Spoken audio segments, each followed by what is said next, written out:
All right guys, welcome back to the channel. So today I'm going to be installing a few parts, not all the parts, but a few parts on the truck that I got from Cognito. So you can see we've got a few boxes here. These are the Fox shocks, 2.5 resis. Should help the ride a little bit. This is, I think, the leveling keys, which I'm probably not going to use because if I can fit these tires without leveling the truck, I'm gonna leave it alone so I don't screw up the CV angles. There's some stickers they give you. Instruction sheet. This is the Stage 3 Elite kit. So it comes with the PISK, and it comes with the upper control arms, which are the SM series with the press and ball joints. So today, since I don't have the wheels and tires yet, and I've got to work tomorrow, and I can't get an alignment first thing in the morning, I'm gonna go ahead and probably just put the shocks on today, and I'll do the PISK kit and the control arms probably next week after I get the wheels and tires, and that'll be part of this video. But today is a Friday. I'm probably gonna finish this video next week. So let me open these boxes and show you what I got. All right, so these are the Fox shocks boxes. Again, before I open them, I want to show you the part numbers. So this is the 2.5 resis, 1.5 to 2.5 lift, which I believe are the fronts. And then the 883-26085, 0 to 1, I believe those are the rears. All right, so this is the rears box, and oh my gosh, I've had King 2.5s, but it's been a while. These are the Fox 2.5 resis. They are the performance version, which they will work on an OEM height truck. You don't have to lift it. It's just a 0 to 1 or a 1.5 to 2.5 on the front. And I did confirm with Fox that they will work on a stock height truck because the compressed length is the same as a stock shock. It's the increased droop travel that you get. These have a 7/8 hard chrome shaft, and there's dual compression adjusters, high speed and low speed, on both of these, both the front and the rear. All right, so I just popped the styrofoam off, and you can see the adjusters. There's a high speed and a low speed on both front and rear. These are the rears, of course. And then look at how big the shafts are, the lower ends with the bushings. And these things are just huge. And they come pre-charged with nitrogen. So I'm gonna put these ones on first, since they are gonna be the easiest, being in the rear, and then I will do the fronts. All right, so here's the front shocks, and in the bag here they come with some billet clamps and some zinc hardware for connecting the remote reservoirs, which are here, onto the top of the shock tower in the truck. And again, these are 7/8 with stock mounting location, stock dog bone. They are meant for a stock truck. You don't have to modify the mounts. But all right, I'm gonna get going on the rear. All right guys, so we're gonna get started on the truck here. First thing I'm gonna do is take the hitch off so it's not in my way. And then I'm gonna go ahead and start removing those rear Rancho shocks.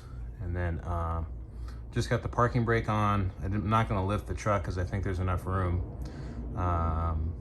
And that's probably it right now. All right, let's go.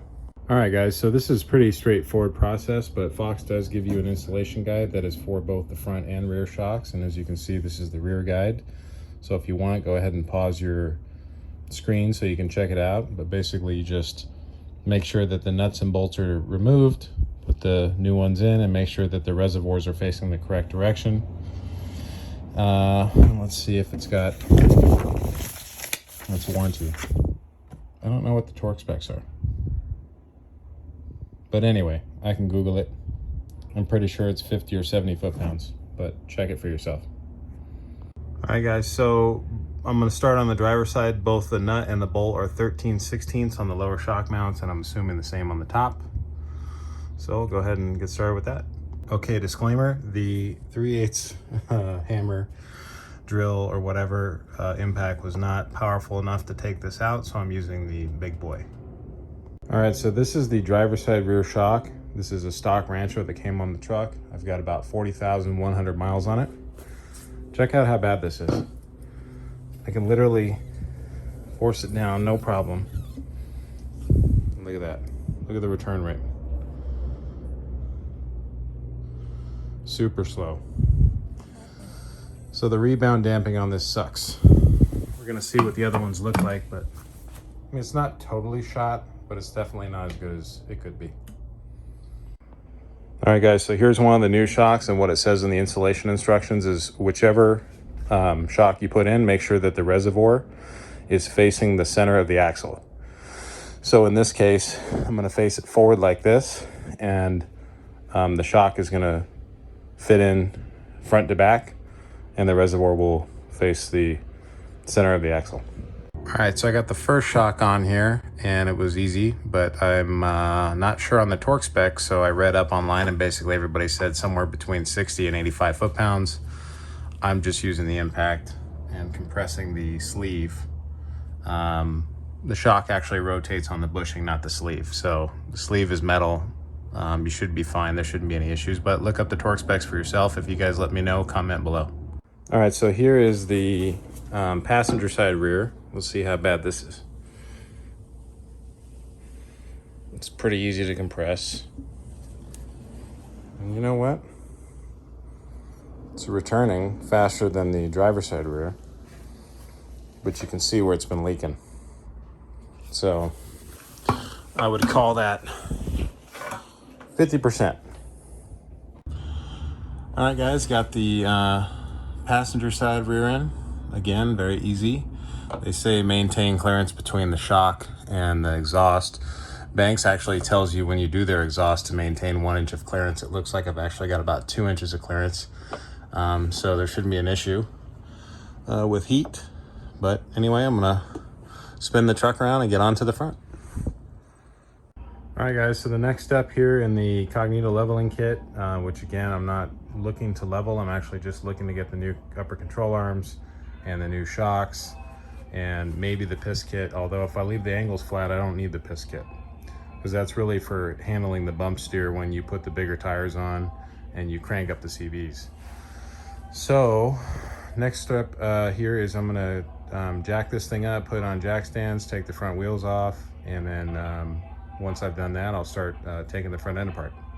All right, guys, now I've got the truck support on a jack stand right there on the frame. I got the parking brake on. I should probably chalk the rear tires, but I'm not going to. Using a 22 millimeter socket here, I'm gonna go ahead and remove the lug nuts. Kind of like that. Do it one-handed.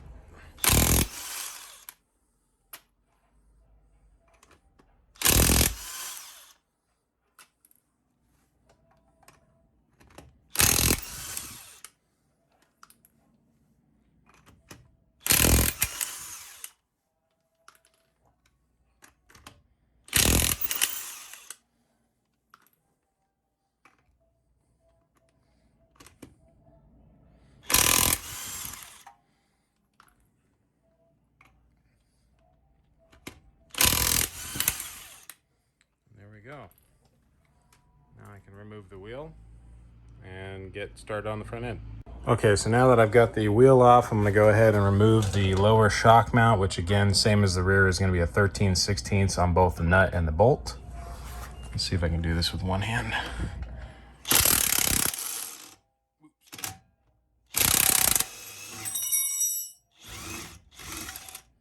Obviously retain the stock hardware because you're going to reuse it.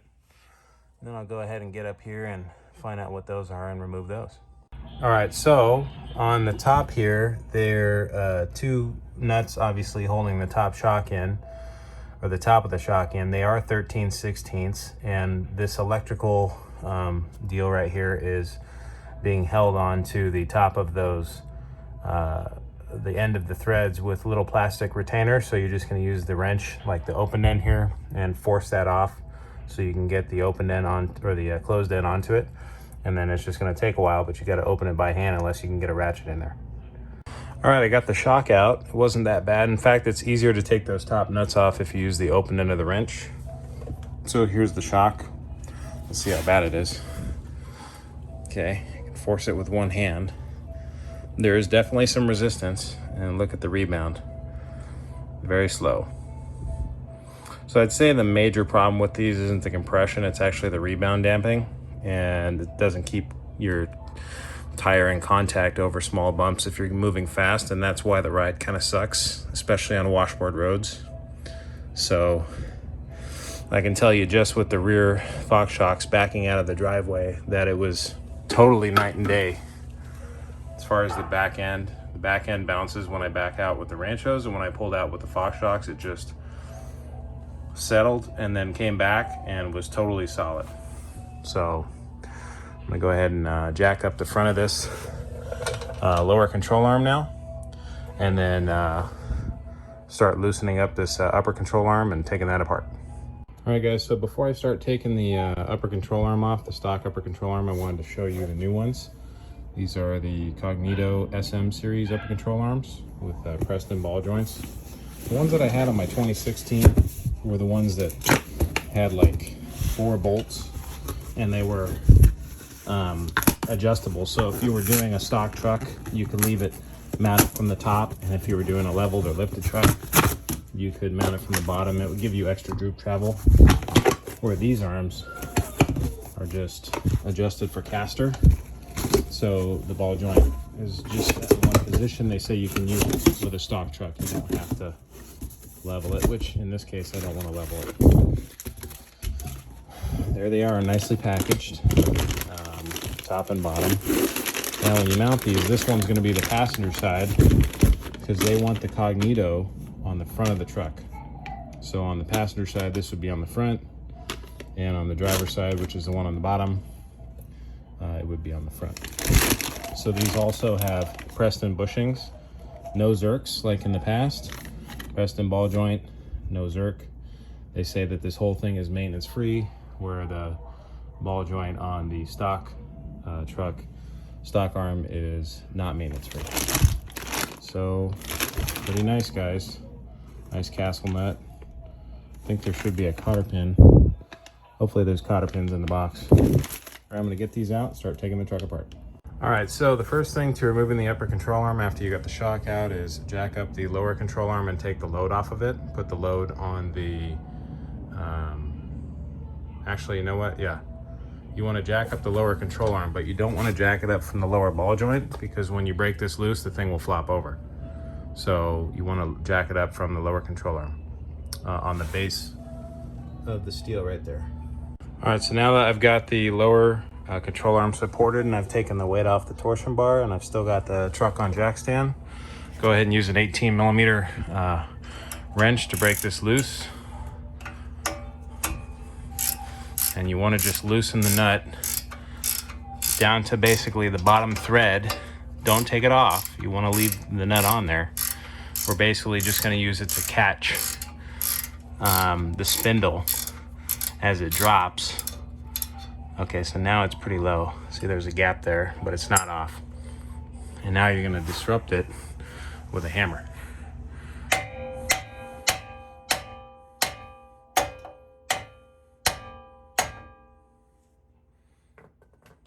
Try this with you. All right, so now that I literally just hit the spindle right here just a couple times and it broke loose, you can see that this arm is free now.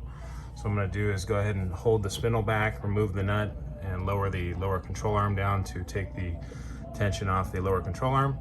Then I can use a 24mm socket to remove the upper control arm bolts and eccentrics. All right, so there we go. The upper control arm is broken loose. I relieved the tension on the lower control arm. It's just sitting on top of the jack. There's no tension. So now you're going to use a 24mm wrench and break these eccentrics loose. I might even take a picture just to kind of see where they're at first, so that even though I'm taking it to get a line tomorrow, it's pretty close. All right, guys, so I got the upper control arm out. So the next step, and I'm glad that I read the directions before I started putting the new upper control arm, is I have the Fox 2.5 Resis with the external reservoirs. You're supposed to put the shocks in before you put the upper control arm in, because you need to cut around the fender well liner and install the shock and the mounting bracket and all that stuff. So I'm gonna measure this out. It's apparently supposed to be basically a rectangle. This is the front of the truck, so 3 inches towards the front of the truck, and then 7.5 back, 3 inches up, 3.5 in the back, cut it out. I'm gonna use some scissors or maybe a little cutoff wheel, and then I'll go ahead and mount the shock and then put the control arm in. All right guys, so I measured 3 in front of the seam, 7.5, 3.5 going up in the back, 3 on the front. I did the best job I could. I used the Dremel cutoff tool, little cordless one with a little metal cutting wheel. Worked pretty well. It's just hard to get the light in the right spot, and the speed sensors and everything is kind of in the way. So I mean, I think it looks decent. Once the tire and the shock and everything in there, you're not really gonna see it. So so far, pretty happy with my job. So the next thing we're gonna do here is get the shock installed, and then we'll mount the reservoir and then put the upper control arm back. All right, so this was the biggest pain in the ass of the whole thing, trying to get that freaking, those freaking upper bolts in. I mean, that wire above it, that wiring loom, is impossible to move. It doesn't move at all. So to get the nut started, and you have no room for sockets in there, so you got to use wrenches and be very careful around the expensive shock. I mean, it's just a huge pain in the ass. It took me about an hour just to do that. All right, on to mounting the reservoir. All right, so to mount the reservoir, it tells you to take these 2 little clips off. Well, they're a pain in the ass because you have to get this hydraulic line back around over here.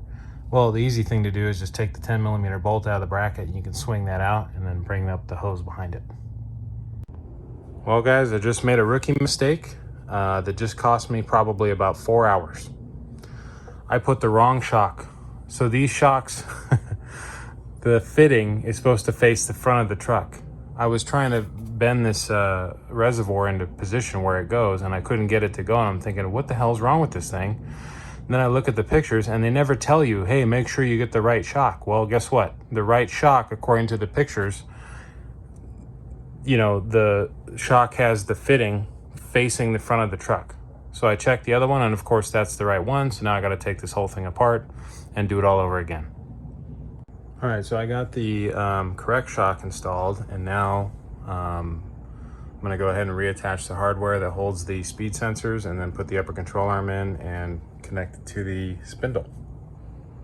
All right guys, well, after much confusion, pain, and agony, I finally got the driver's side done. So I'm sure the alignment is like way off, but got the shock in there, the right one this time.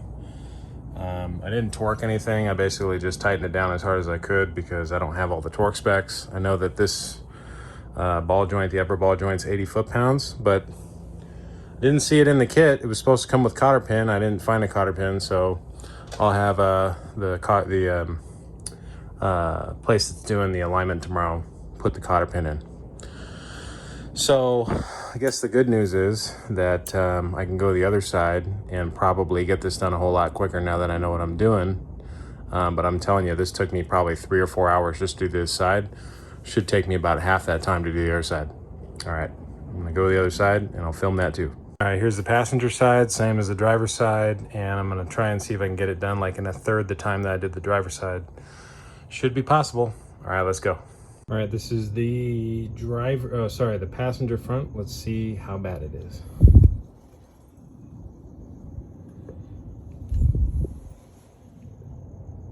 Pretty slow. I don't see any leaking, but that's extremely slow.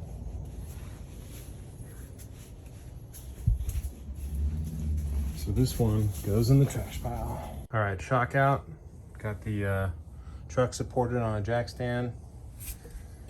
Got the lower control arm supported. I'm gonna go ahead and break that loose with an 18mm. All right guys, I finished up the passenger side here. The only thing left to do is put the wheel back on, roll it out of the garage, and tomorrow I'm gonna get an alignment. Probably next week I'll get the wheels and tires on, and we'll figure out if there's any rubbing or anything, but I didn't install the PISK kit and I didn't install the leveling keys because I don't plan on leveling it. I just wanted to fit bigger tires, have a better ride, and basically look cool. So hopefully there are no issues with clearance, but I don't anticipate there to be any. Hopefully it rides really nice, and other than that, I think it looks killer. All right guys, so I just wanted to do a little bit of a payoff video here for you on these 2.5 Fox shocks with the UCAs. Finally got the wheels and tires on. Cognito Terragappa G2s, 285, 75, 18 on an 18x9 plus 18 KMC KM 544 Mesa wheel. They match the wheels on my boat trailer, so that's kind of why I did it. And there are the shocks and the UCAs. I need to clean it up. There's some dust and grease and stuff, but overall I'm pretty damn happy. I think everything looks really good. They fit pretty well, and they don't rub. There's no trimming, no cranking. I didn't use the leveling keys. I think it's perfect.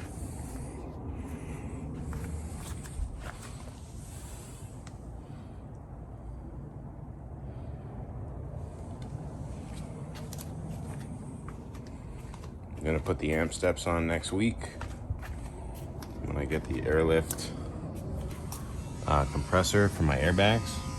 Have it done at the same time by the same shop.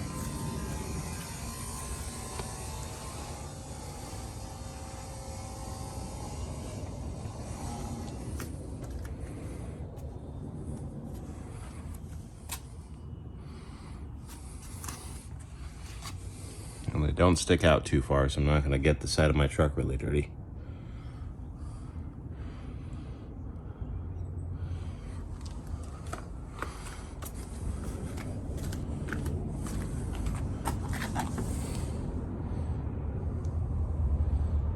Well, that's it, guys. Thanks for watching.